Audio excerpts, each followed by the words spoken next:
Welcome to the Healthspan Collective, the podcast where science and wellness converge.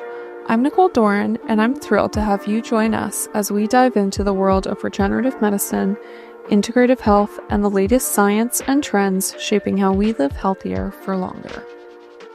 Hey, Sabby. Thanks for being here. Thank you. So for those that don't know, Sabby, you have a super impressive professional athlete career. So you were a starter at Oregon State, a 3-year starter. You earned All Pac-10 First Team and All-American honors. In 2007, you made history as the highest drafted football player ever from Boca Raton High School when the Tampa Bay Buccaneers selected you in the second round. And then you went on for a successful 6-year stint as an NFL starter before transitioning to then a 5-year career with the WWE. Did I miss anything? No, it's kind of a crazy whirlwind story right there. But yeah, I appreciate the compliment. But it was definitely, I'm very grateful for the journey. I'm very grateful for the opportunities that God presented me with. But yeah, it's just exciting to be able to look back and really, I think the older I got, the more I could acknowledge and actually be grateful for what I accomplished. When you're in the moment, you don't really think about anything of it. Yeah. But now that you said it on paper, I appreciate the kind words. So I would love to kind of just start from the beginning because you're one of the few people that's actually from South Florida. Mm-hmm. Most of the people down here did not grow up down here. So you went to Boca Raton High School. Were you playing football as like a peewee football player? No, actually, that's funny. That's a great question. So I actually tell this story a lot now that I try to speak to kids and just kind of give back the knowledge that I've learned. This is kind of crazy. Okay. So I didn't start playing football until I was 17 years old. 17? 17. Now, I played every sport growing up. Okay. Every sport. Soccer, baseball, basketball. My parents took me to every sport, every practice, but they would never let me play football. Why? Too small, too skinny. They said they thought I was going to get hurt. So ironically, they never let me pick up a sport. You were a skinny kid? I was a very skinny kid, actually. Oh, okay. I was a very late bloomer as well. We'll kind of get into that in a second. But to go back to the football thing, when people ask me, like, did you play football your whole life? The crazy thing is I actually tell this story a lot more to motivate and not to brag, but like I didn't start playing football until I was 17 years old. By 18, I was South Florida Defensive Player of the Year in our conference. Okay. I had 0 scholarship offers. 0. Really? Because one, you have to, in high school football, especially in South Florida, it's so competitive. You have to really have a good junior year to kind of put your name on the map and then get recruited high. Right. And my junior year was like my first year. No one knew who I was. I was just running around and really didn't know what I was doing. Okay. And I kind of blew up my senior year, but it was like too little, too late. Okay. So I had 0 offers. But I kind of tell this story again. By, like I said, 17, started playing. 18, I was South Florida Defensive Player of the Year. 0 offers. I finally got an opportunity to go to Oregon State. At that time, it was a big school in the Pac-10. Mm-hmm. All I needed to do was get my foot in the door. Dennis Erickson blessed me with a scholarship late. Somebody actually did not pass their SATs, which is ironic. It was actually their number 1 recruit that year, couldn't pass SATs. I got his scholarship almost by default. Wow. So by 20, I'm ranked top 5 in the country in my position. 21, I was All-American, and 22, I was second-round draft pick.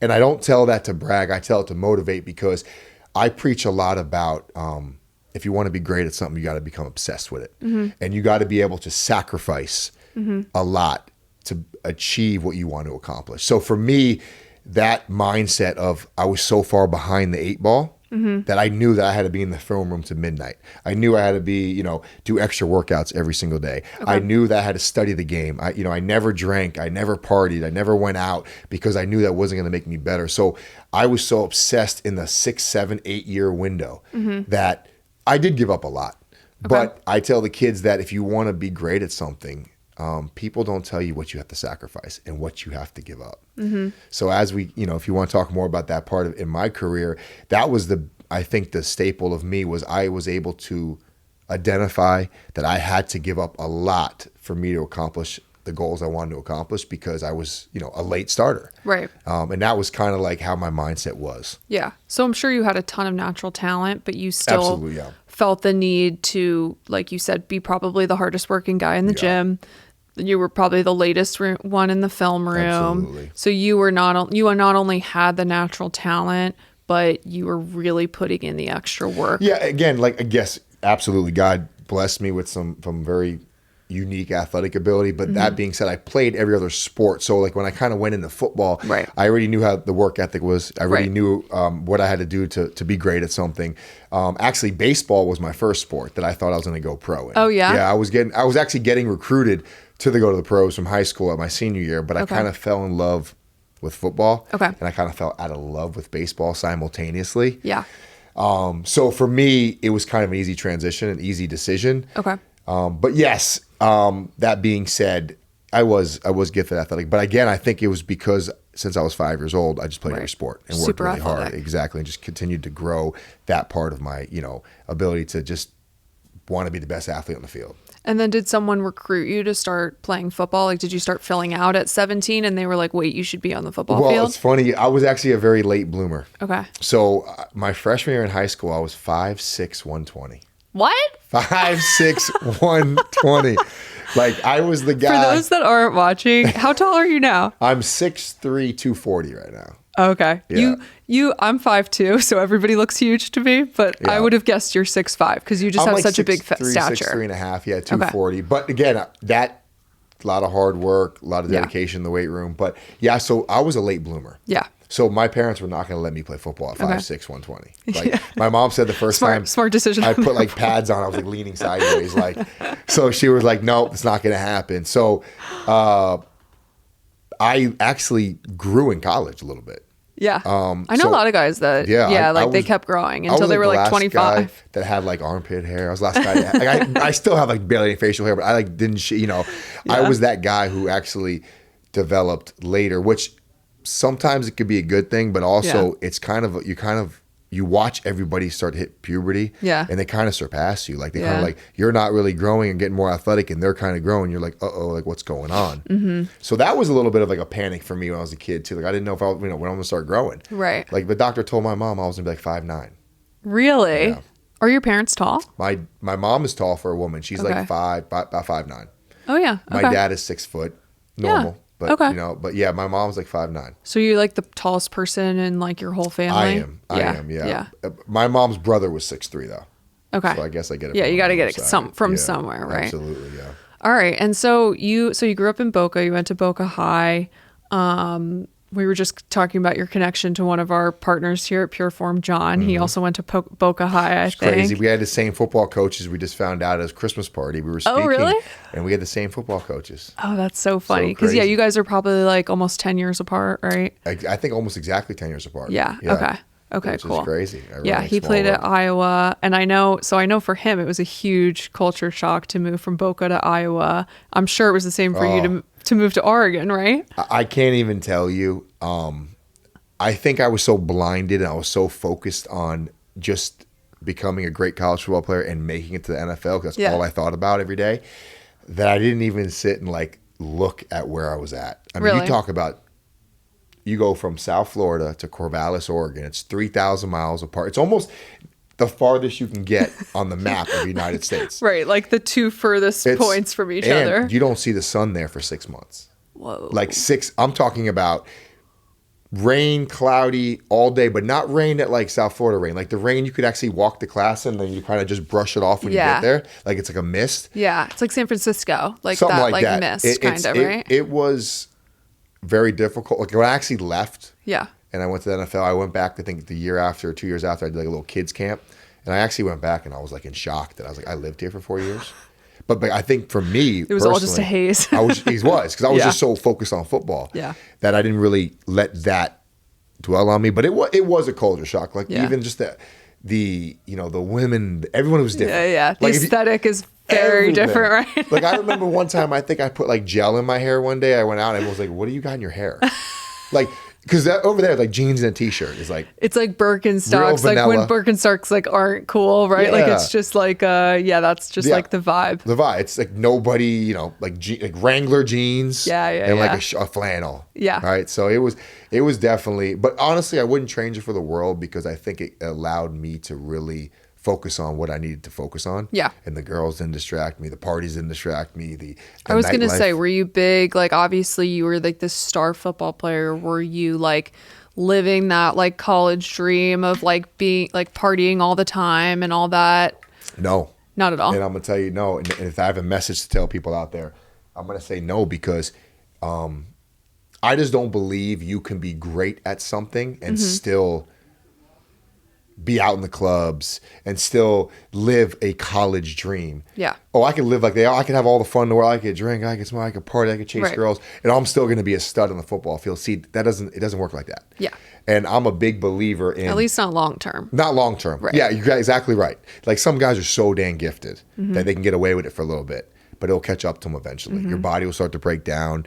So for me, yes, I started to become a very recognizable face because in Oregon State, there's no college. I mean, there's no professional teams. Okay. So if you're like a football star at Oregon State or Oregon, Right. you're like known in the whole state because that's all they got. Right. So yeah, I would get recognized a lot, and because I was a white safety, which is very rare. You don't Right. see a lot of white DBs or safeties. So, but again, I didn't buy into all of it because I knew for me that I didn't have the luxury to do that because I was so far behind the 8 ball on the knowledge of football. Yeah. I just never only played when I was my first year starting in college. I only played 2 years, and now I'm playing in front of 80,000 people. Yeah. Like when I got to the NFL and I started my first game in the NFL, I only played football for 5 years total. 5. Now I'm starting the NFL on TV. And You must have been like, did your teammates always think that was like the craziest thing? I said it one time in practice when I was in the NFL, and they literally all disowned it like it was a lie. They're like, Yeah. Like it's a joke. You're Right. joking. They thought I was joking. Yeah. Like one of the coaches started laughing and walked away. Yeah. I was like, guys, I didn't start. Because I would say most people in the NFL started playing by the age of 7 Yeah. that make it to the NFL. That makes sense. I would say by the age of 7. Yeah. So yeah, it was. Again, I think it's just if any message I could say out here, it was honestly just the sacrifice, the hard work, the dedication, the consistency I had at that time of my life. So you just had eye on the prize. Like all 4 years of college, you were just like, my goal is to get to the NFL. That's it. And it was so obsessity that, I mean, I could tell you jokes, but things that you would laugh at. But like I remember, like my mom came my senior year, and we were driving, like they called it like College Row, all the bars. Yeah. And my mom's like, "Oh, this is a nice area." She's like, "You ever go to that bar?" I literally said no. She's like, "You haven't been there in 4 years?" I said, "No, I haven't." To me, it wasn't a option. It wasn't. Yeah. I was like, no, I can't afford to be out. Like I'm doing nothing that doesn't make me a better athlete. Yeah. And that was kind of my mindset. And it was something that I think now that I'm older, I appreciate it. But now I think I enjoy the little things a little bit better. Like, Yeah. I'm not, so obsessed with that kind of part of my life anymore. So. Yeah. Like we were just talking about, you and Mandy have coffee time, Yeah. right? Yeah. Yeah. And I was like, what's coffee time? And you were like, I didn't start drinking coffee till a year ago. I was like, what? I know. She thinks I'm weird too. She made fun of me for it. She was like, "You're the only person I know that's like doesn't drink coffee." And it's like You were in the film room till midnight without a cup of coffee? Like, it's crazy, right? I think that's more impressive to me than anything. I used to never even drink energy drinks before I used to work out. Yeah. I was just always like that guy. zero caffeine as a I used whole. to have zero. I remember I started taking energy drinks once in a while. I couldn't sleep that night. Yeah, I bet. Well, couldn't fall I'm sure asleep. you were so sensitive to Exactly, 'cause I it. never Especially took like it. you don't drink, you don't do anything. Yeah. You've got like this clean vessel. You're like, I don't even need caffeine. Now I do though. Now I do. Absolutely. Now I do. Yeah. And were you always, because now like, and we'll get into your wellness routine and all that, because like I'm just super interested to know what you do to even just like now, like you look like you could hop back on the field, or I know people say that to you all the time. Like, what do you do to stay in such good shape? I think for me, it's been a staple of my life. I actually don't feel right if I don't train 5 days a week. I'm a very routine person. Actually, my wife always say we're creatures of habit. Yeah. We're very creatures of habit in our routine, in our structure. Yeah. And I think if I ever got out of that, I think that's when I would personally slide into like a depression or anxiety, or then my body would actually probably hurt more. But for me, like waking up every day, Monday through Friday at a certain time, doing my whole morning routine Yeah. is something that is who I am as a man. It's what I've got me to where I'm at today. And even though I don't make a living with my body anymore, I think it kind of sets the tone for the rest of my day and my mindset of how I approach the day. It's who you are. It's who I am. And Yeah. for me, it's somebody asked me one day, oh, why you work out so hard? Why you stay in such good shape? Da, da, da. And I remember I didn't even think about the answer. I just looked at him. I said, it's my power. And he's like, what do you mean your power? I said, it's my power. It's my power for who I am as a man. It's my power of, I don't want anybody to say, oh, Sabby used to be that. Yeah. Or Sabby used to be in good shape. And for me, I say power because I challenge anybody, listen to this.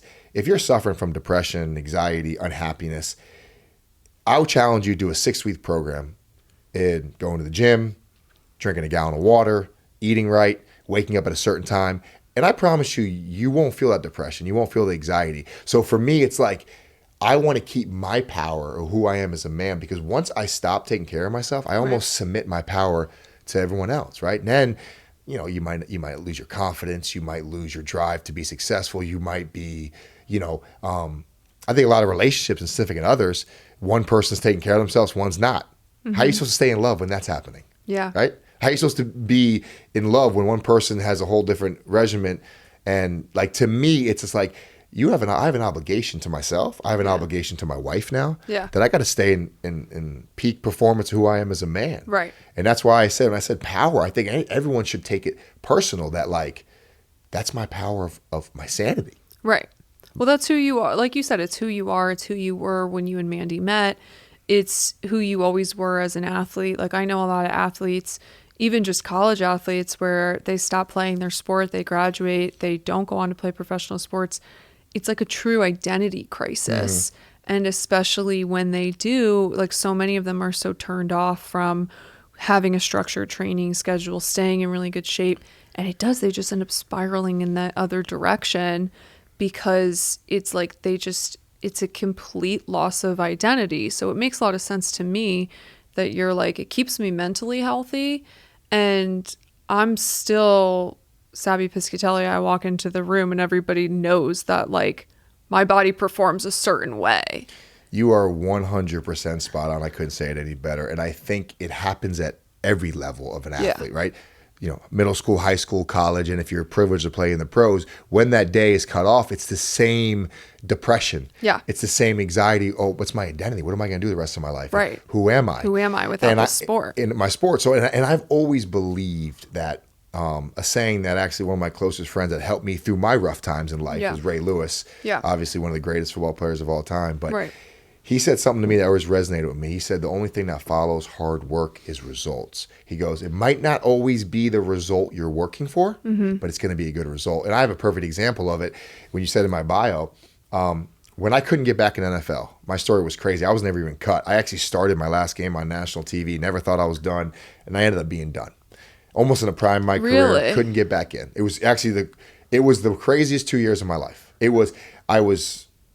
could have very easily went south. I could have went to drugs. I could have went depression. It was the worst 2 years of my life when I'm 30 years old. I'm in my prime. I could still play the game at a high level, and I couldn't get back into the NFL. No calls, no nothing. It was almost just shut off like that. That being said, that's when I became close with Ray. And he always said to me, he goes, like I said, the only thing that follows hard work is results. I was training twice a day for a year and a half, thinking I was going to get that phone call to come back, because I never wanted for them to call, and I wasn't ready. Yeah. So that being said, gotta stay ready. I'm training. I'm stay ready, right? You stay ready. So I gotta get ready. So now I'm training to go back to the NFL, right? I'm in elite shape. Somehow a WWE top executive sees me with my shirt off, like in a gym, and he's like, "Who's that?" Right? So now I get an opportunity to be a professional athlete in another industry, right? Because I'm still in elite shape. Right. I'm still working my butt off to try to get back in the NFL, but it wasn't the result I was working for, but it gave me another opportunity. It opened another door. It opened another door. And I still approach that even today. Like, I'm kind of transitioning to now like an entrepreneur, kind of a business guy, trying to learn how to invest money, all that stuff. But I think for me, like, I want to walk into a room and this guy, I want somebody to be like, I want to do business with this guy because he takes care of himself. Like, because that's kind of the first impression right now is like, I think the most important thing is taking care of yourself. I don't care. Female, male, boy, girl, young, old.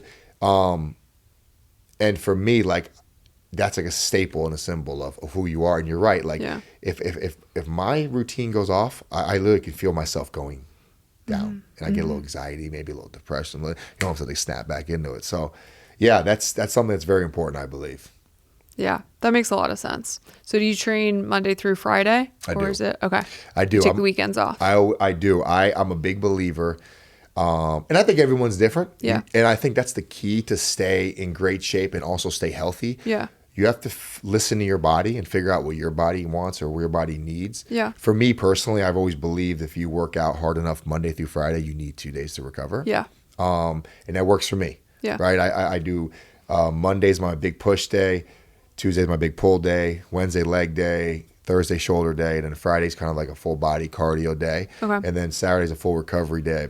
I get my massage, cold plunge, hot tub, saunas. I do saunas every day, but I'm saying I put that on Saturday with my recovery day. And then Sunday's nothing. Okay. And I think what it does for me is, like, I don't lift no weights on the weekend. So for what it does for me is it actually, like, makes me miss it. So Monday morning comes, I jump out of my bed and I'm like, all right, let's go. I got to go to the gym because I took 2 days off. Yeah. Right? When you're fully recovered, you are like so much more ready to work. Exactly. To like really push it. That's why no disrespect to any of these trainers trying to make a living on Instagram. Like I almost want to just laugh when they say, oh, 7 days a week, we're going to get.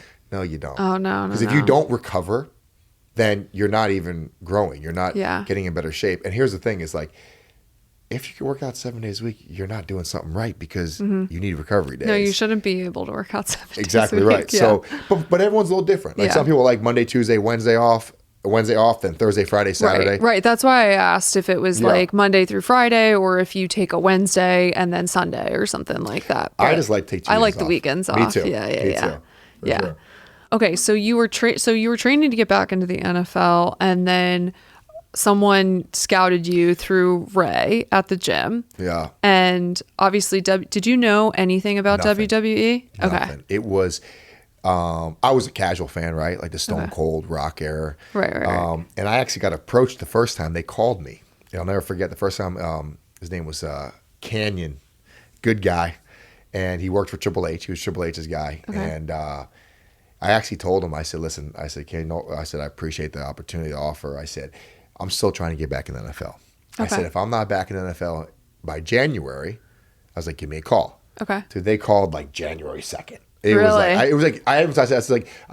I said, I need 3 more months. If I can get back in the NFL in 3 months, if I don't, we'll talk in January. It's like in a new calendar year. Calls me like January 2nd.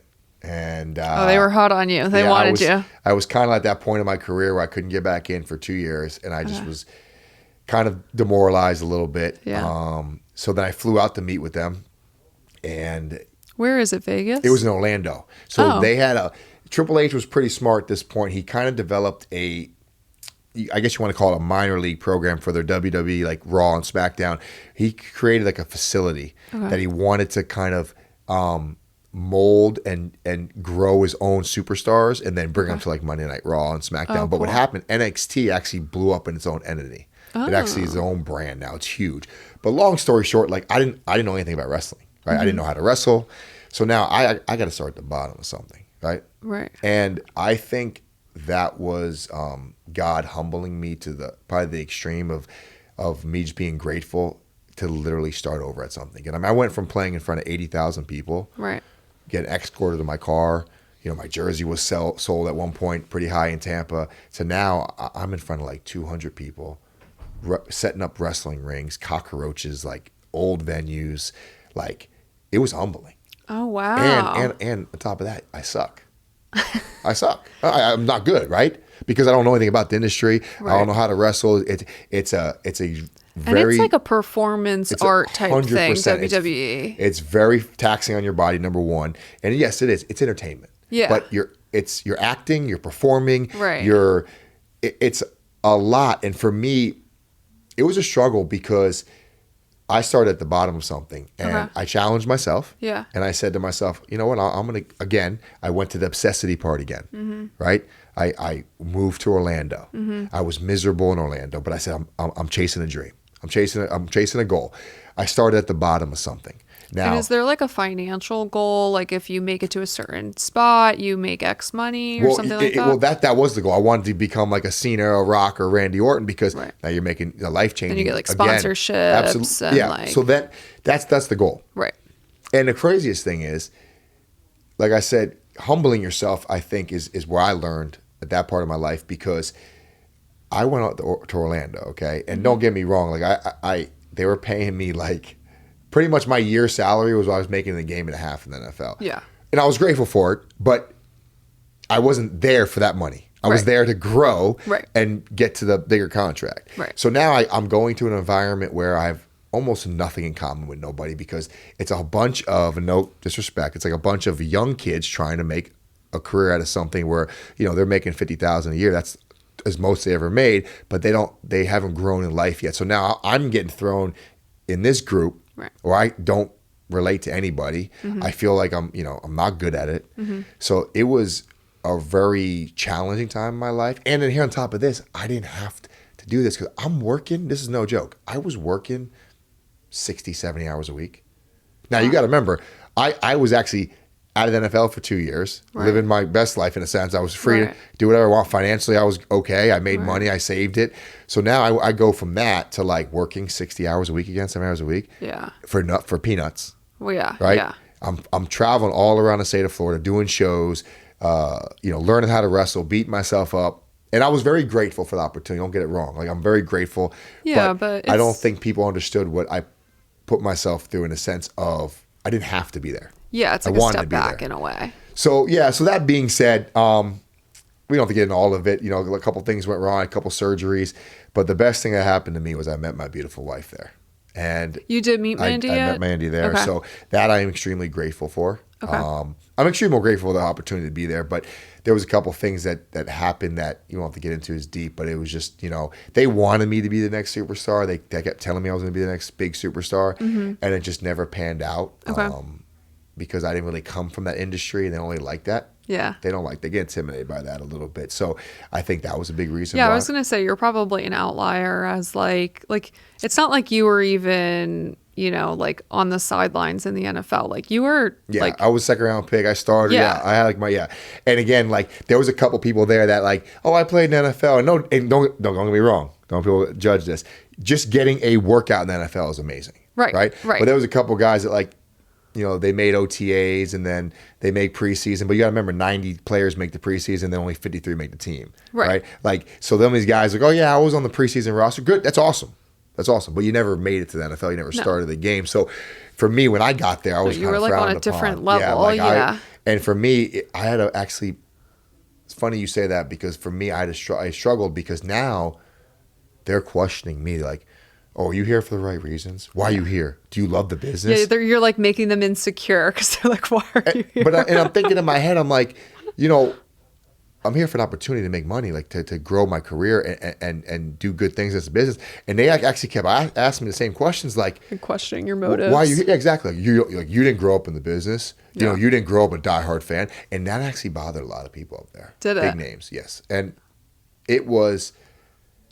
it's sad because I don't want to dive that much into it because I don't ever want to badmouth nobody. But it's sad where I'll leave it on this. When I left, or when I actually got fired one time, which is they brought me back because I got fired in COVID because I wasn't on TV for like 2 years because I was hurt. Okay. But then they brought me back on a new deal, and they lied to me again. So I ended up walking away like 6 months into the contract. And exactly, they said it was a mutual release, whatever. Right? It was. I don't want to get into that. But I'll leave it at this. I had a writer that had been in that industry for 15 years. That was Vince McMahon's writer for 10.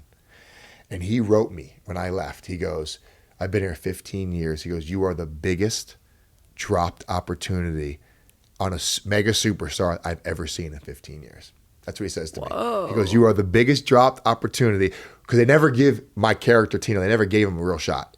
And I had Scott Hall, I had American Dusty Rhodes before he passed away. I had legends pull me aside and was like, yo, your character has the it factor.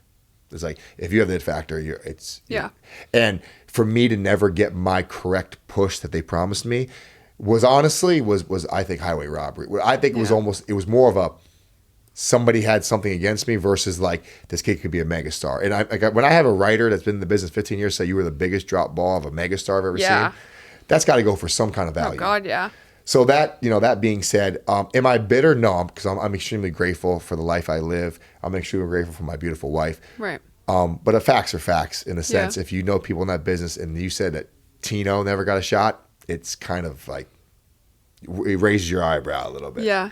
So, yeah, but again, that's validating to get someone like that. It was. And for me, it meant a lot because I think what I sacrificed for 5 years, I didn't need to do that. Mm-hmm. And, again, what they were paying me, I was making that in my businesses. Right. So it was like, it's not I was there for the money. Right. I was there for the opportunity, and it never really kind of gave it to me, which was kind of rough for me. Yeah. Yeah. But again, I'm grateful. Right. Yeah, you're grateful. You got Mandy out of it, the love of your life. It's Absolutely. like, what could be better than that? Absolutely. God has a plan for everything. How far into it were you when you and Mandy met? Did you meet immediately? No, I was in it for about 2 years. Okay. Mandy and I is a pretty unique story. And I think that's why I think our relationship is so strong. We actually were friends. Oh, okay. For a while. She actually had when I met her, she had an 8-year boyfriend. Oh, wow. It was like 7.5 years at the time when we first met. Wow. And then she actually got engaged. Yeah, and it broke my heart at that time. Oh, my gosh. It messed me up a little bit because we always respect. I had an ex too. I was kind of going back and forth with Tampa, but it was nothing like her. She had a full-on boyfriend for like 7-8 years. And then I think, I don't want to speak on his behalf, but he proposed to her. Okay. And I could tell she wasn't 100% As into it. Okay. 100% sure of it at the time, but she actually she committed back to it. They worked on it, but the funny thing about that is like we were friends, we were close, but we always respected each other's space. We never disrespected that line. Right. And then I could tell she was getting really unhappy with the situation, and I was more of a friend. Mm-hmm. And then she ended that one, and I ended mine, and then we kind of went down that path slowly. Nice. It was more of a slowly.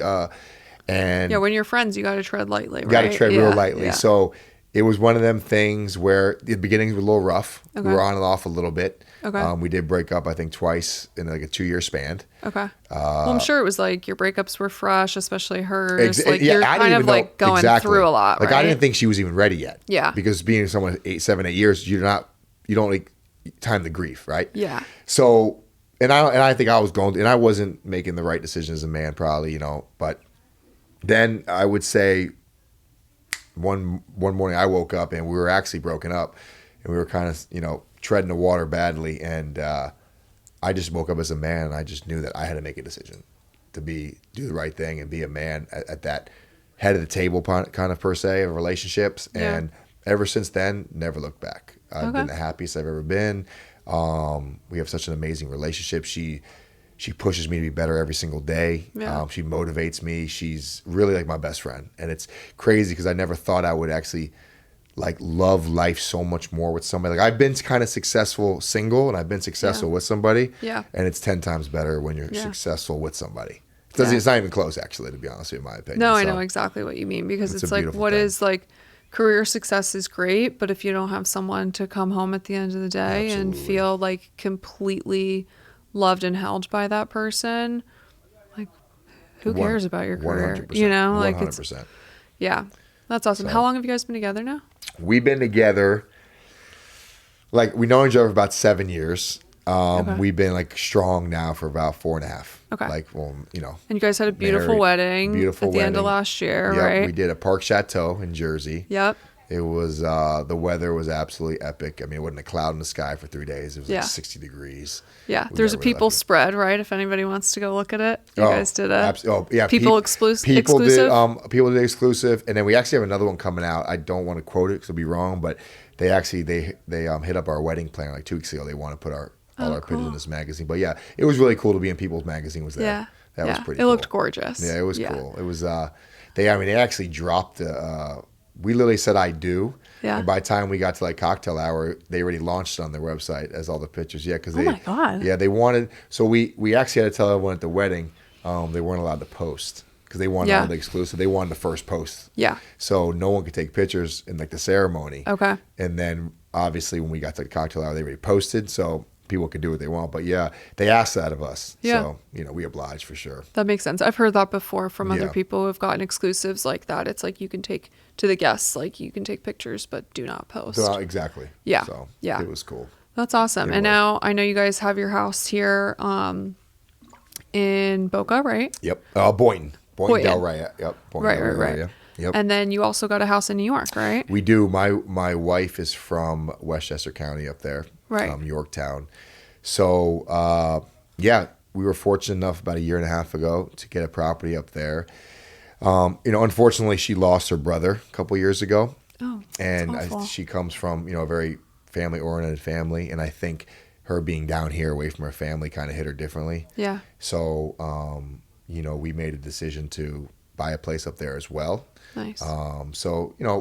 It's kind of new to us. It was the first year doing it. So, we love it here. We live here in South Florida, but, we'll probably be up there 4 or 5 months a year. Yeah. She's going to be around her family. Her dad owns a deli, Arthur Avenue Deli up there. Oh, yeah. I remember she was telling us about it last time when you guys came in together. She loves being there. She loves helping. She loves promoting it. So when she can go back there for 3-4 months a year and be around the family and the brothers, she loves it, and a dad. So I will say this, the summers are beautiful up there compared to here. I was going to say, it's really nice to be able to escape the Florida summer. Yeah. Last year was my first year doing it. Yeah. And it was absolutely beauuful. Yeah. Beautiful. Snowbird lifestyle for you guys. I guess that's why they call it a snowboard. So many people do it. I can see why they do it when they retire.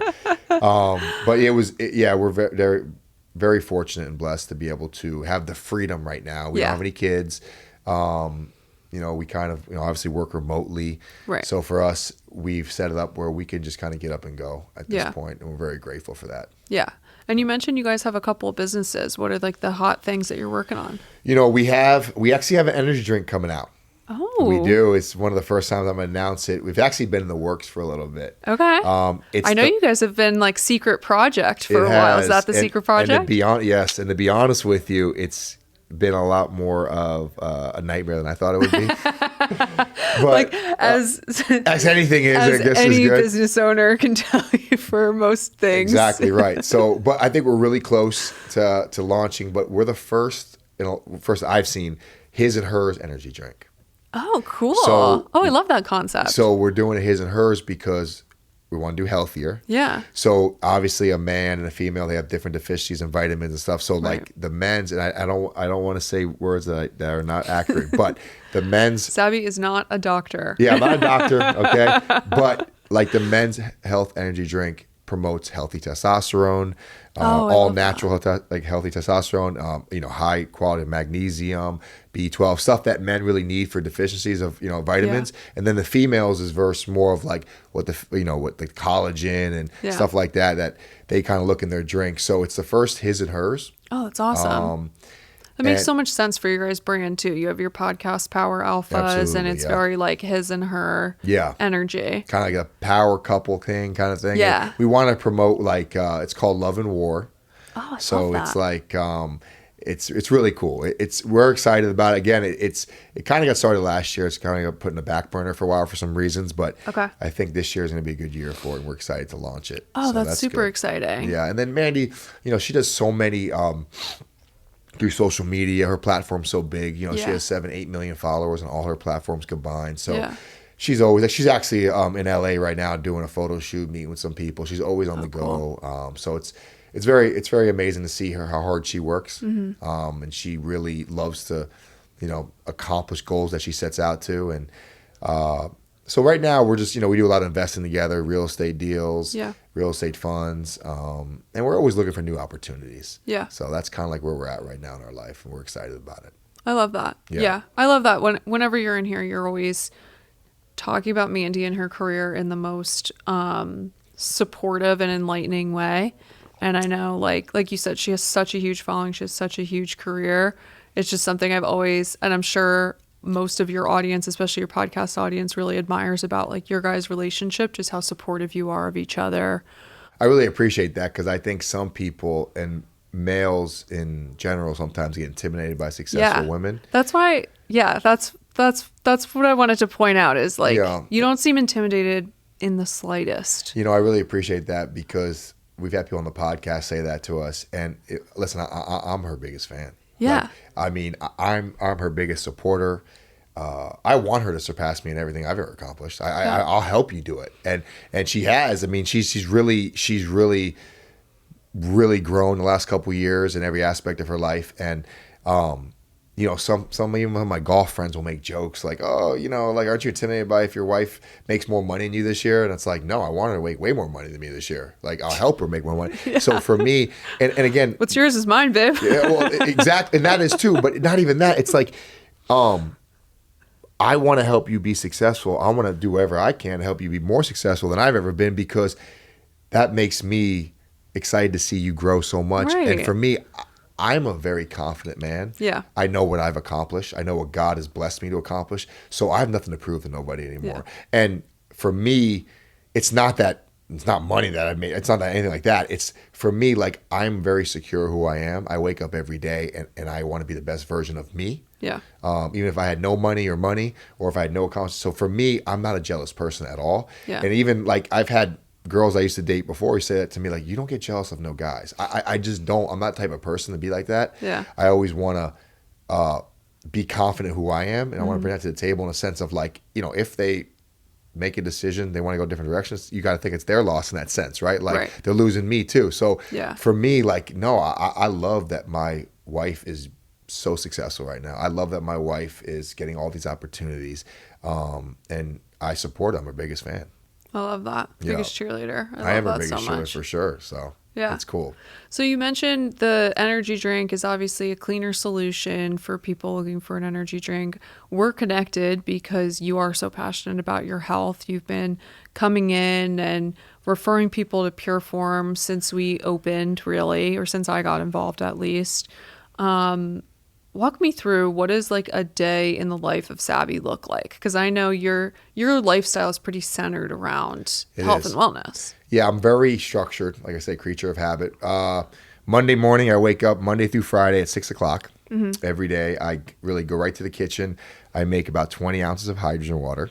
Okay. Do you use the Echo Go? I actually have a big one. It's not a portable one. It's like a machine one. Oh, cool. It's like I know what you're talking about. It's like it almost looks like a kettle. Yes, like a kettle. Yeah. So as I'm doing that, it takes about 10 minutes. I always go outside. Every morning I go outside and I start my morning with prayer. I start my morning with gratitude prayer, and I have like a little bit of just breathing and meditation. And I really kind of just open up, like I literally just pray about how grateful I am for life. Like I thank God for everything I have, because I think thanking God, the first thing you do when you wake up, is just a reminder like how blessed we are. Yeah. Right? Just to wake up, we're blessed. So I always do my prayer. I sit outside for about 8 minutes. Usually it's in the dark, so I just kind of, I don't know, just listen, hear everything. I go in, I drink my water with Baja mineral salt. And Doc Gary Brecka's big on the Baja mineral salt. I do the Baja mineral salt too. So I do the Baja mineral salt, sometimes some lemon if I don't juice. I'll drink that really quick. Then about 3 days a week, I'll make a fresh juice. Okay. What's in the juice? My go-to is really very simple. Celery, cucumber, lemon. Oh, I love that. That's funny. That's my go-to too. Okay. Sometimes I'll add beets. Sometimes I'll add carrots. Yep. But I don't really want a lot of sugar at that point. Yeah. I don't want to spike nothing. You want to like break the fast. Yeah. So I do lemon, celery, cucumber is my main go-to. Okay. Then I'll drink my coffee now. Okay. So I'll go outside, have my coffee for about 15, 20 minutes. I'll kind of get the morning going, relax. Black coffee? No. No? Not black, but we have this healthy creamer. Okay. What brand is it? My wife has it. Oh, I don't want to lie right now. I could see it. It's like a little white container. I think it's called oats. I gotta get the name for you. But it's actually made with all like organic stuff. It's really, really healthy for you. It's like 1 gram of sugar. Is it dairy or no dairy? No dairy. No dairy? No dairy. Is it Malk? M-A-L-K? No. Okay. It's not. I'll have to get the name. We'll find it. We'll link it in the show notes. Link it in the show. But I do, and I also put the good stuff. You heard the good stuff in my coffee? No. So Phil Mickelson, the professional golfer. Yeah. He has this thing called good stuff. Okay. It has Himalayan salt, L-arginine, and some other really good healthy things that you put in your coffee in the morning. So then, because coffee dehydrates you a little bit. So it actually puts Himalayan salt in this. So it's called the good stuff. Look it up. Okay. I love it. I'm addicted to it. Yeah, definitely will. It's called the good stuff. You buy a little packet, put it right in, and I put a little cinnamon in my coffee. Oh, yeah. Then I'll have the same breakfast Monday through Friday. I'll have 4 eggs Okay. with a bowl of blueberries, strawberries, raspberries. Okay. And then Get your I will. micronutrients in. This is a new thing. I'm actually not a new thing, but this is the thing I love, and I'm addicted to this. I'll brush my teeth, and then I'll go in my cold plunge, and I'll submerge Okay. underwater for about just 20 seconds. Okay. 15, 20 seconds, that's it. I jump in, submerge, jump out. I get that shock to the body. I don't want to get too cold because I want my muscles to be cold. I get out, dry off, and I am as awake as you could ever be. You don't need an energy drink. You don't need nothing. Oh, yeah. Then I go straight to my gym. We have a garage. We have a gym in our garage. Oh, nice. So 8 o'clock, doors are up. I usually have about an hour workout. Okay. And then I shake, and then I go in my sauna Okay. for about 30 minutes, and then I'll end with sometimes a cold plunge, or sometimes I'll do a cold plunge at the end of the night. Right. But always a cold plunge at least 4 or 5 days a week. Did you used to do the cold plunge after your workout? I and did. then because research came out recently where they were like it could inhibit the muscle growth, right? The strength in it. Did you switch it? I have, and I just want to switch it up because I think it's good for your body not to get too used to something. So now I'm doing, like I said, I'm doing a submerge for like 30 seconds in the morning, and that just wakes me up. Yeah, I love and that. then I'll do like, maybe like tonight, if I walk on the treadmill for like 30 minutes, I'll just go right in the cold plunge at night. Okay. But Monday through Friday, I'm very, very structured. Yeah. That's it, Monday through Friday. I stick to that. I eat pretty good during the week. And then, like, I never drank my whole career, ever. Right. But now I like a nice glass of tequila. Okay. Right? So now I'll have it on Friday night. Okay. We have And date what's your night. tequila of choice? Reposado for sure. Any Okay. reposados. Okay. But it's funny because we have date night every Friday. We're religious on date night. Oh yeah, you were telling me about this. I want to ask some of your relationship. Like I think of like your personal wellness and then your relationship wellness. Yeah. And you had mentioned that last time you were in that you guys are like you love your Friday night date night. Absolutely. And I think for me, it's like it kind of winds down my week of Mm-hmm. hard work. I always have a glass of tequila before we go out, and then I'll only have one at dinner. That's it. Okay. I'm very, like I said, creature of habit. Like I don't abuse nothing. I'll have 2 tequilas, and that's it. And then Saturday, Sunday, I splurge a little bit. I probably, I eat stuff I shouldn't eat. I'll have like chips and like I'll have. We have a Sunday like sauce, like pasta every Sunday. Yeah. So I'll dabble in that a little bit. Yeah. It's not like I just pig out, but I do think it's a healthy balance. I think it's good for you, even from the diet perspective. Yeah. Like I know Mandy's got a background in bodybuilding. Like I know even just with regimens like that, it's like if you're too strict, you have to like you have to go off script sometimes to keep your 100%. body guessing. 100%. Like yeah. Like Mandy loves our Cold Stone. Like she loves Cold Stone. Oh, right? we love a Cold Stone So- too. So the funny thing, we actually were doing like once. We actually got in a bad groove because I don't really like, but I love cake batter at Cold Stone. We were doing it once a week at one point, and I was like, we can't do it anymore. So now we're like twice a month, maybe once every 3 weeks, which is a lot more. I think once every 3 weeks not going to do much. Yeah. But again, I think it also you need to get off the beaten path a little bit. Yeah. To get motivated to be back on, if that makes any sense. Totally. Right? And you got to live a little bit. You got to have some fun. Got to have balance. Yeah. And that's why I think for me, it's like the weekend thing is good for me, kind of to relax a little bit and have a little balance. And then Monday morning, it's like boom.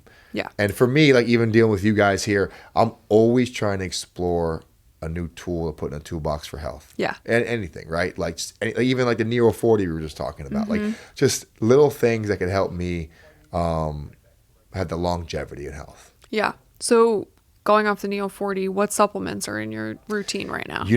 I'm not a big, as weird as this sounds, people don't believe this. I'm not that big of a supplement person. No? I've done peptides on and Okay. off. I had the steroid allegation since I was 18. Yeah. I really have, because the way I was built, the way I moved, and I proudly say I've never touched a legal supplement in my life. And I've probably been Wow. tested over 100 times. Between Wow. NFL, college, and WWE, at least 100 times. That's not exaggeration. Never in my life have I touched an illegal drug. And no one really believes that unless they were close to me. I actually had a struggle getting on TRT when they recommended TRT to me, because I was like, no, I'm not doing no steroids. I didn't know that it wasn't steroids, Right. And that was actually the best decision I ever made. But I'm literally very, very, even right now, I have no problem saying it. I take very low doses of TRT every week. I was going to say, and like I know, because like we do TRT here, I know we've talked about regimens and stuff, and I remember the guys being like, Sabby, you got to be on more than that. And you were like, no. And I'll tell you this. That being said, I had, this is a true story. I had coaches in the NFL tell me later that they didn't draft me because they said in the war room that I was on steroids. And they said, oh, he just learned how to pass the test. They were like, there's no, and they would say this, like, there's no one guy that runs this fast, built like this, and moves like this is on steroids. They would tell me this later.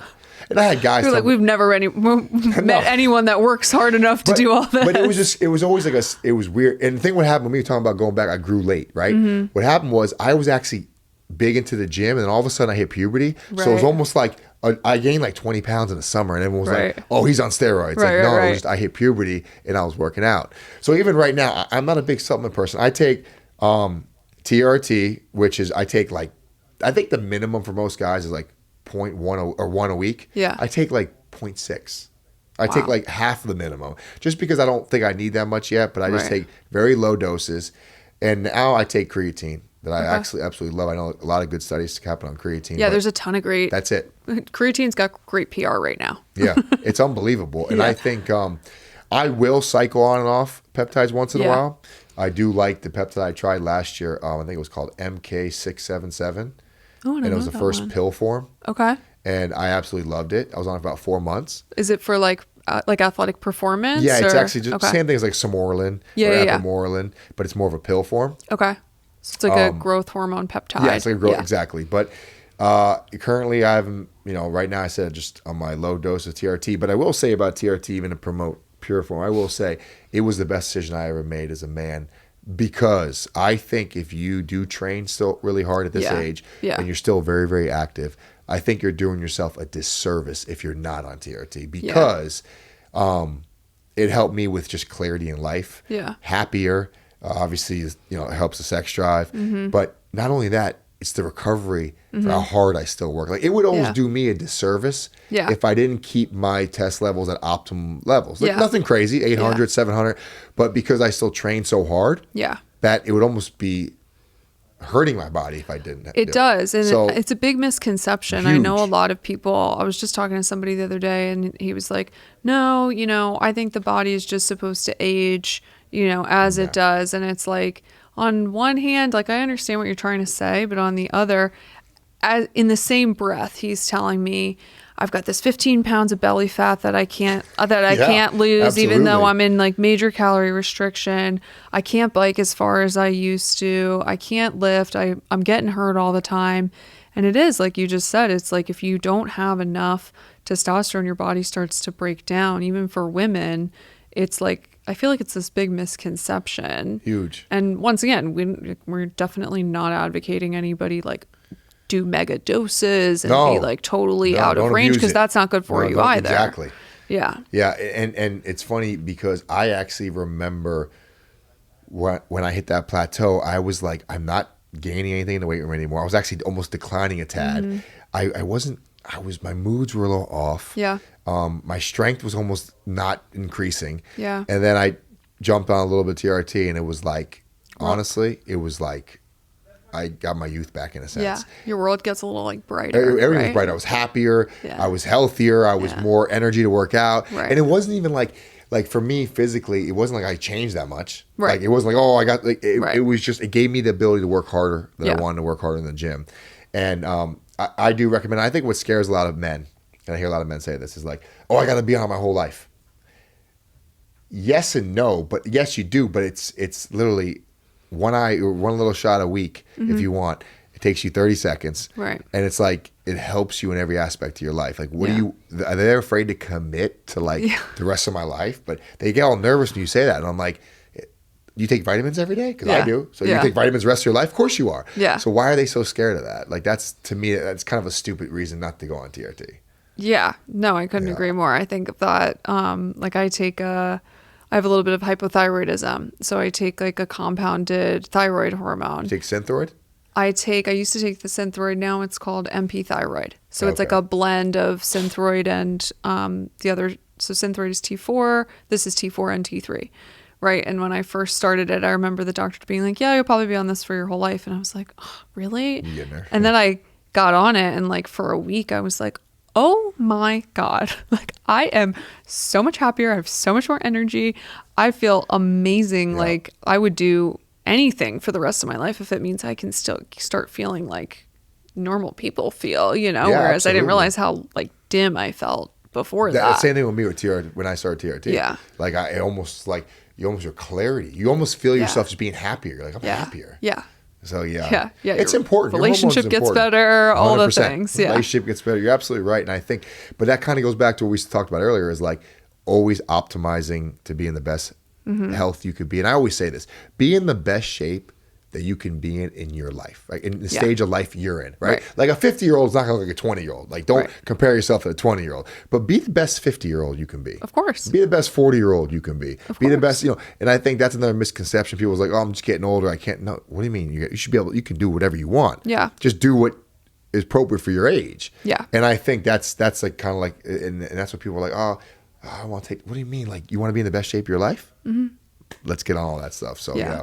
And I'm not promoting Pure Form or nothing, but they are great. But no, I'm a big believer in it for sure. Yeah. Yeah. I was just talking about that with my dad the other day, that it's like the older you get, the wider the gap gets between the people who don't take care of themselves and those that do, and it's like you said, at 20, it's like you could be taking amazing care of yourself. Your teammate who eats McDonald's every day, you probably both have six packs because you're on the field and you're working out so hard. Yep.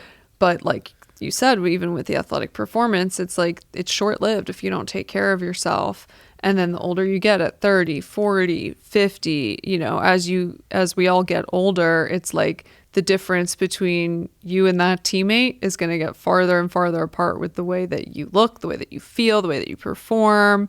Absolutely. And like you said, it's that power throughout your whole life that you get to carry with you. I saw a meme on Instagram. It said, 40 is an interesting age. You find out who's been taking care of themselves and who hasn't. Yeah. I was like, whoa, he's right. Yeah. Because like you said, another thing too is like, I actually cringe when I see like Hall of Famers of the NFL or like elite athletes that are so out of shape right now. Yeah. And they're still like only in their 40s. Like, dude, really? You are an absolute stud in the field. Now you got a beer belly. Yeah. Like that doesn't like, you know what I'm saying? Like almost lose a little bit of respect. Like, yeah, you're incredible at whatever, but it's like, how do you not take care of yourself still? Yeah. But you're right. Some people just shut it down. Yeah. It is what it is. Okay, so speaking of taking care of yourself, so you're light on the supplements, which is awesome, but you do come into Pure Form and get treatments every once in a while. I do. What are your favorite treatments? Well, I love the EBO too. I think that, like in layman terms, like an oil change for your blood. Yeah. I think that is just so many benefits. I feel like an absolute like monster after I do that. Like I remember in between my sets when I would work out, I feel like I'd be ready to go in like 30 seconds. Yeah, your recovery's like much faster, unbelievably fast. I love the NAD. NAD, I know it's a big kind of thing with anti-aging right now. I'm huge on NAD. And I like the cryo. I did a cryo a couple weeks ago. Oh yeah, that was your first cryo, right? My first cryo. Yeah, I'm a big fan of the cryo. But I think anything at Pure Form, and you guys are always coming out with new things. I know like the methylene blue now is like we were just got talking some about traction methylene blue IVs, because of Joe Rogan's podcast. They said something about that. So you guys are always getting new kind of gadgets that make you feel healthier. So that's why I love coming here. And I know John well. And I always try to help him just from the athlete standpoint of being from South Florida and having a connection with all these guys. I do promote. Every time I'm out, I do tell people to come to Pure Form. And, I don't have any skin in the game. It's just for me, it's just trying to help people out and understand that, taking care of yourself early is beneficial. Yeah. No, it makes a huge difference. And for anybody who's interested, we did an episode on EBO too. So you could go back and listen to that with Dr. Prita. Get in way into the weeds on he's all the details. But I think an oil change for your body is an easy way for people to be like, oh, let me listen, let me know what's going on here, because it's the kind of the truth, right? Yeah, I totally agree. I will say it works. Like, oh yeah. And even if you look at the coloring, it's crazy because it comes out, you're right, and it's like that dark kind of murky blood, like red blood, and then it goes back in your right arm and it's like lit up, like bright, hot pink. Yeah. It's like a whole different color. It's like, it got cleaned. Yeah. So it just looks healthier. It looks healthier, exactly. Yeah. I remember you and Mandy came in and did those. I think it was like pre and post bachelorette parties. It was mine. It was mine post. It was pre for her. Yeah. She was prepping. You were recovering. She was prepping. I remember she posted that video. It got like 300,000 views, I think, that video. Yeah. Yeah. Yeah. Thank you again for that. Absolutely. Thank you. That was great. Awesome. Well, thank you so much for being here today. Oh, it was great. I love the conversation. I love being in pure form, and everyone that, is around here is kind of the same mindset I am, in the sense of just health is wealth, and taking care of yourself is to me, I think it's the most important thing. Yeah, couldn't agree more. It was nice. I feel like we do this anytime you come in, so we might as well just turn the cameras on and record it. All right, cool. Thank you. This podcast was brought to you by Pureform, a comprehensive wellness center in Boca Raton, Florida.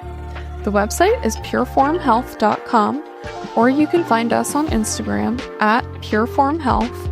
Feel free to message us with any questions, and note that you can connect with our providers for consultations over Zoom, from everything from stem cell therapy to hormone replacement therapy and peptide therapy.